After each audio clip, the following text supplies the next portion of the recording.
Will you drink to the earth and to the days which have passed upon it? Will you drink to the fullness which was and to friends who have passed on?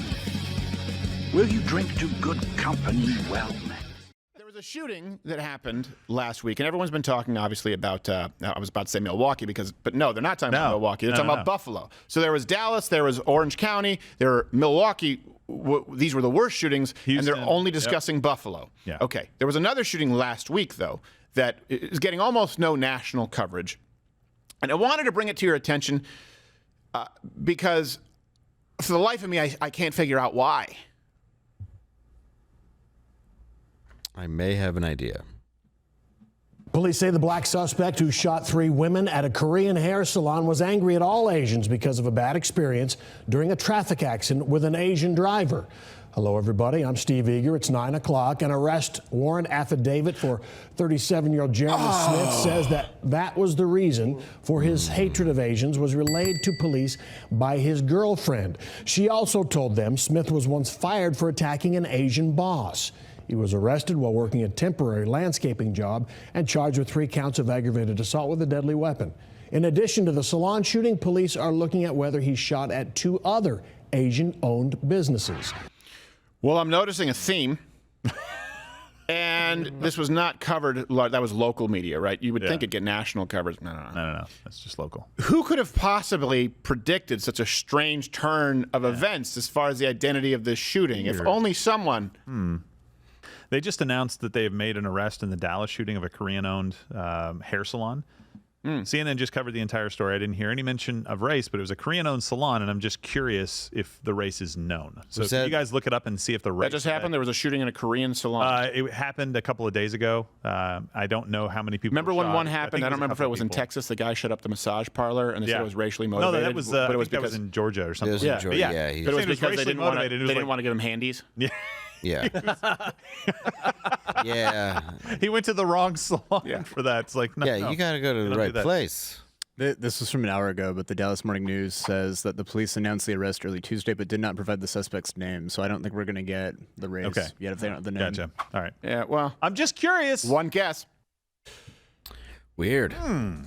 I tell you, that Zoltar machine in the green room is the best investment we've ever really is. Thing ever. I still only grew part way to big. Yeah. And by the way, if you think that they didn't know who this person was from the outset, you're wrong. They had this story. When that story ran on the 17th, they had this information, but it was then removed. And by the way, just like if you have to pay for gas at the pump, it's your fault. You should stop purchasing gas. If you notice the statistical trend in crime in this country, particularly as it's perpetuated against Asians, you're wrong. Yeah. You shouldn't be doing that. And that's where we're going to discuss the great replacement theory next. But let's hit this. So this was last week. The guy was 37-year-old Jeremy Smith. It was at Hair World Salon in Dallas, Texas. Shot 3 women. Yeah. Luckily, thank God none of them were killed. It is being investigated. I mean, I don't know how much investigation. Another hate hate crime. Because it can be racist from a black person to another race, right? As far as motive, because sometimes you don't want to just, here's the thing. Just because a white guy shoots somebody, it's not because he happens to be white. And just because a black guy shoots somebody, it doesn't necessarily mean it's because he's black. Of course. Or because the victim is white or the victim is Asian. That doesn't determine motive.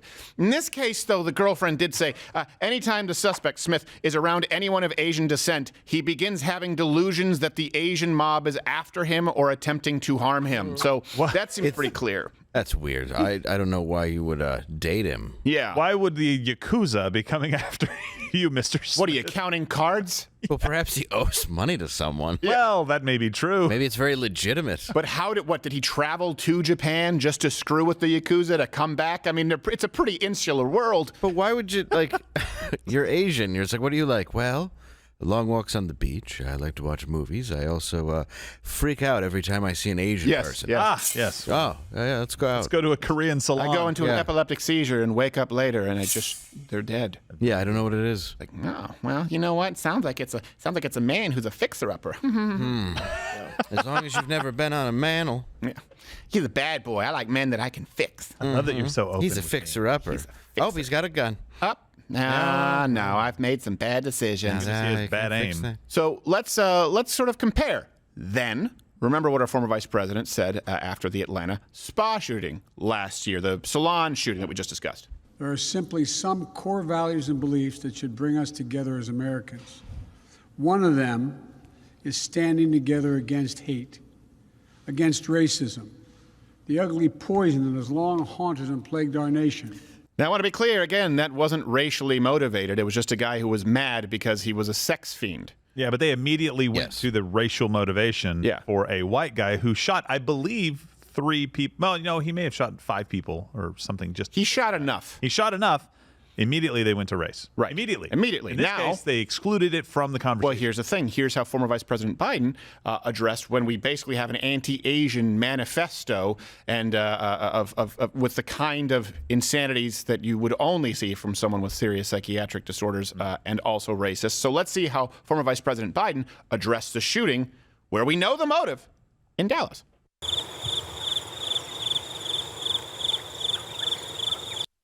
That's very similar to how he addressed all the Asians getting killed in New York City. You mean they didn't want to be shoved in front of the L train? I guess. I just thought it was a thing. Why would you stand that close to it? I just thought they were adrenaline junkies. No. Last May, a 17-year-old high school senior called Peyton Gendron received an assignment in his economics class. The assignment asked, "What do you want to do when you retire?" He answered, "Commit murder-suicide." Gendron's teacher immediately reported his threat to authorities, who sent him to the emergency room for a psychiatric evaluation. Gendron was there for just 20 hours. As he wrote later in his diary, quote, "I got out of it because I stuck with the story that I was getting out of class and I just stupidly wrote that down. That's the reason I believe I am still able to purchase guns." But he was lying. Gendron's intention to commit mass murder was, as he later wrote, quote, "not a joke. I wrote that down because that's what I was planning to do." And he was. Peyton Gendron was mentally ill. His classmates knew that. Gendron made strange facial expressions and said odd things in class. Last year, he showed up for school for a full week wearing a hazmat suit. Boots, gloves, everything, recalled another student. Police and school administrators understood perfectly well that Gendron was potentially dangerous. That's why they sent him to the psych ward. Even his own parents must have known that something was very wrong. Gendron's diary describes how his mother helped him bury a cat he had beaten to death in their garage and then beheaded with a hatchet. On Saturday, Peyton Gendron, as you know, finally did what he said he would do. He committed mass murder. He opened fire on a crowd of strangers in a Buffalo supermarket. He murdered 10 of them. So how did the adults around him let this happen? In a country with functioning leadership, we would be asking that question. The signs of mental illness were certainly there. The people in charge missed those signs or didn't take them seriously enough or weren't paying close enough attention. In any case, they didn't fix it. They let a killer slip through. So what did they do wrong with Peyton Gendron, and how can we learn from it? We should learn from it if we want to prevent more mass murders. But that's not at all what our leaders are asking tonight, hardly. Instead, they're asking the only question that ever occurs to them. How exactly can I benefit from this? How can I leverage this tragedy to my advantage? How can other people's suffering make me more powerful? It didn't take long for Joe Biden to find a way. Biden flew to Buffalo this morning to speak about what Peyton Gendron did. There have been a number of mass murders since Biden became president. Some of them have been racially motivated. A little over a year ago, in fact, there was even another supermarket massacre that happened to have the same casualty total. A Syrian-born man murdered 10 people in Boulder, Colorado. He even used the same caliber rifle that Peyton Gendron brought to Buffalo. But Joe Biden didn't bother to fly to that crime scene. He didn't go to any of them, in fact. Biden went to Buffalo today because he thought he could blame his political opponents for what happened there, which of course he promptly did. Watch. And other nations ask me, heads of state in other countries, ask me, what's going on? What in God's name happened on January 6th? What happened in Buffalo? What happened? They ask. January 6th and the Buffalo massacre. So how is a political protest at the Capitol related to a murder spree by a demented teenager in New York State over the weekend? What do those two events have in common? And who exactly are these unnamed heads of state who are connecting these unconnected events in conversations with Joe Biden? You may have wondered that, but don't ask, because it's not meant to be asked. It is instead a dream sequence. It's a rhetorical device meant to connect everything that might challenge Joe Biden and bunch all of these things together in the same repulsive moral category. January 6th, mass murder, the bubonic plague, it's all the same, it's all bad. And because it's bad, Joe Biden informed us today, After 250 years, we're going to have to suspend the Bill of Rights. And we're going to begin where the Bill of Rights begins, with the freedom of speech. You can't prevent people from being radicalized to violence, but we can address the relentless exploitation of the internet to recruit and mobilize terrorism. The relentless exploitation of the internet to recruit and mobilize terrorism. Okay. But can anyone show, has anyone ever shown, that this specific case, Peyton Gendron, was, quote, recruited and mobilized by the internet? Well, no, in fact.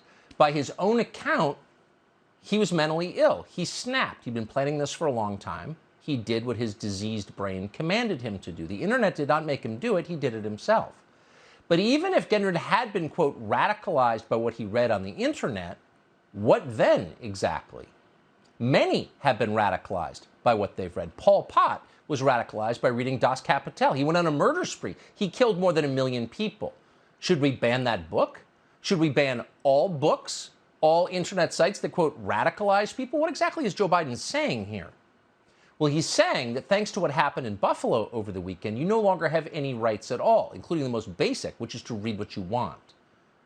After nullifying the First Amendment, Joe Biden moved to the Second Amendment. The venom of the haters and their weapons of war, the violence and the words and deeds that stalk our streets, our stores, our schools. This venom, this violence cannot be the story of our time. But there are certain things we can do. We can keep assault weapons off our streets. We've done it before. So because a mentally ill 18-year-old used a specific rifle to commit these crimes, you can't have that rifle. Now, Joe Biden's bodyguards can have that rifle, so can Nancy Pelosi's, and of course they do. In fact, you pay for it all. But they're important, and you are not, so you can't.